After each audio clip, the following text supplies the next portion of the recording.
दोस्तों, अगर आप भी हमारी तरह 19 या फिर अर्ली 20s के इंसान हैं तो आपको ये वाली ट्यूबलाइट्स तो याद ही होगी। जी हाँ, हम बात कर रहे हैं इस वाली ट्यूबलाइट्स की, जिसे हम किसी वजह से तोड़ देते थे और फिर घर में होती थी पिटाई। अब हम आपको याद दिला दें कि आपने देखा होगा कि पहले की जो ट्यूबलाइट्स होती थी उसके साथ एक बॉक्स लगाया जाता था। अब इस बॉक्स का अब आपको हम याद दिला दें कि पहले जो ट्यूबलाइट्स लगाई जाती थी उसमें एक बॉक्स भी लगाया जाता था।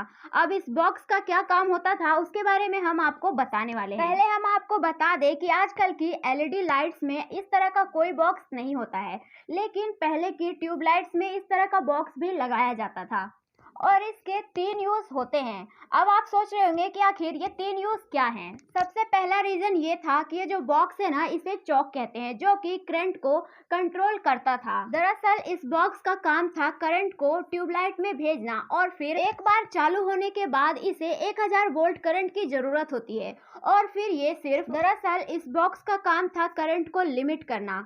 जब हम ट्यूबलाइट को ऑन करते थे तो उसे ऑन होने के लिए 1000 वोल्ट करंट की जरूरत पड़ती थी और फिर उसके बाद जब वो ऑन हो जाती थी तो ये बॉक्स उसमें 240 वोल्ट करंट सप्लाई करता था, जिसकी वजह से ट्यूबलाइट फिर अच्छी तरह से जल सकती थी। तो आपको पता चल गया ना कि इस बॉक्स का क्या काम था। ये बॉक्स उसे सबसे पहले 1000 वोल्ट करंट सप्लाई करता है और फिर जब ट्यूबलाइट जल जाती थी तो उसे सिर्फ 240 वोल्ट का करंट ही सप्लाई करता था, वरना अगर ये उसे ज़्यादा वोल्ट करंट सप्लाई कर देता तो ट्यूबलाइट जो है वो फट जाती।